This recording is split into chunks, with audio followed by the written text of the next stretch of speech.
And very well now, let's go straight to Kakamega County, where our reporter Alan Ochandawa has been following up on the sugar conference that is aimed at bringing sanity in that sector. But now let's just touch base with Alan Ochanda. Ochanda, good afternoon. What do you have for us?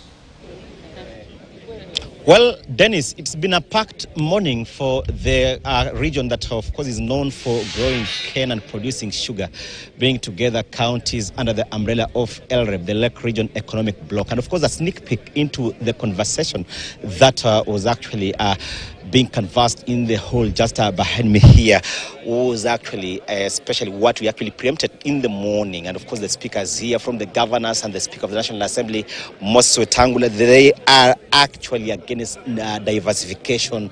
Some of the speakers are actually against diversification, while some are for it. They're also calling out rogue players using factories as go downs in repackaging of sugar, because remember that there have been claims of some sugar brands being on the shelves, yet those millers that are known for producing that particular brand have been closing shop. And also they do not want monopoly. They're also looking at of course remember that there was an idea of merging millers, and mooting that idea of merging millers who are actually in close proximity because of the shrinking land, but some are opposed to that due to the dynamics, of course local dynamics that not allow that. And also some calling for the scrapping of AFA. AFA is actually the Agricultural Food Authority. Of course, they are holding all the crops under AFA and doing away with the Kenya Sugar Board. And so they are calling for the reinstatement of the Kenya Sugar Board and ensure that matters sugar are actually conversed under one umbrella that will actually be just dealing with sugar specifically. And so let's just speak to the Kakamega County Investments Development Agency CEO, Madam Elizabeth Asichi. Maybe just move closer. Madam, you've actually been one of the members here, delegates here, and we've heard the speakers really talking about matters sugar, researchers, and of course a specialist in matters sugar. And this actually, we've actually been accustomed to the conventional way of just planting cane, delivering to the millers and waiting for the returns, in as much as they've actually been meager. But as an investment agency, maybe do we need a paradigm shift from the traditional way of farming sugar?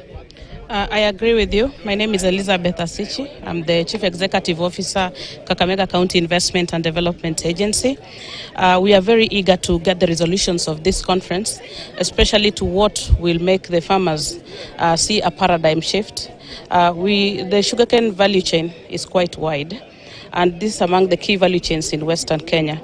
And we like the farmers not to always just think of planting cane, putting it in a truck and heading it to the factory for milling. As an investment agency, our role is to ensure that we empower farmers to look at several ways of investing in this huge value chain and getting value for the investment that they make. Sugar in itself is a co-product of so many investment initiatives. And it is our sincere hope that by the end of this conference, the farmer leaves this place when he knows that there's going to be diversification in areas that relate to the sugar production and manufacturing. Yes. As an agency, you're actually looking at this in terms of profitability. And of course, these actually been dwindling fortunes in terms of delivery to the millers. And you're talking about we should have a paradigm shift, maybe not just delivering cane to the millers. What other way will actually be also profitable to the farmer? We have countries that have supported farming, sugar farming, and you find that our farmers are so empowered in such a way that if you look at the sugar after it has been grown and it has matured, we have associations that even make brown sugar within the localities without even transporting the same and even exporting. Sugar is also being used as a byproduct to develop other investments, opportunities in terms of manufacturing other key products. And you have seen that, you look at the sugar industry, you can, from the byproducts of sugar, like molasses, like sugarcane bagasse, we are diverting to production of ethanol. You see, we are producing animal food. Yeah. So because of that, we believe that when we diversify sugar, it is going to really help the farmer down here. Thank you. Thanks so much. Of course, the investment agency here, domiciled at the Kakamega County here, they are the hosts here. But let's also speak to one of the legislators here, of course, some of the stakeholders here, Bwana Clement's lawyer from Vihiga County. This is actually the region known for producing sugar in, of course, farming of cane. You've been attending this particular meeting here. A sneak peek of it, the leaders here from the speaker. What are some of the takeaways, and of course, to just ensure that sugar is actually streamlined and goes back to the fortunes as it were before? I think one of the issues that we have picked from here, and which all the people who are participating in this conference agree to, is that each region should be left to handle their own issues to do with sugarcane milling.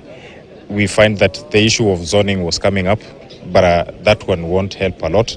We want, if Mumias sugar is supposed to be resuscitated completely and start running, we should allow Mumias sugar to stand on its own. The farmers in Mumias should be allowed to supply sugarcane to their own factory. The farmers in Nzoia should be allowed to supply Nzoia sugar with their own sugarcane, because we find that, you know, there are issues.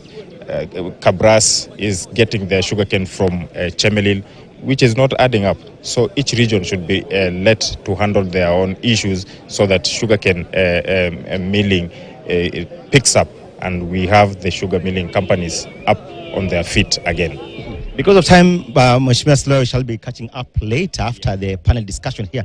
But Dennis, listening from Mheshimiwa's lawyer here, and of course the agency CEO here, they are talking from the same script. From, of course, they're just building on the sneak peek from what was discussed in the morning, and of course what we expect in the afternoon panel discussion here at the Masinde Muliro University of Science and Technology. We are expecting that this conversation shall be forming the basis where they shall be working on and ensuring that the fortunes of the farmers in terms of returns from their farming of cane goes back to what it was before it began ailing.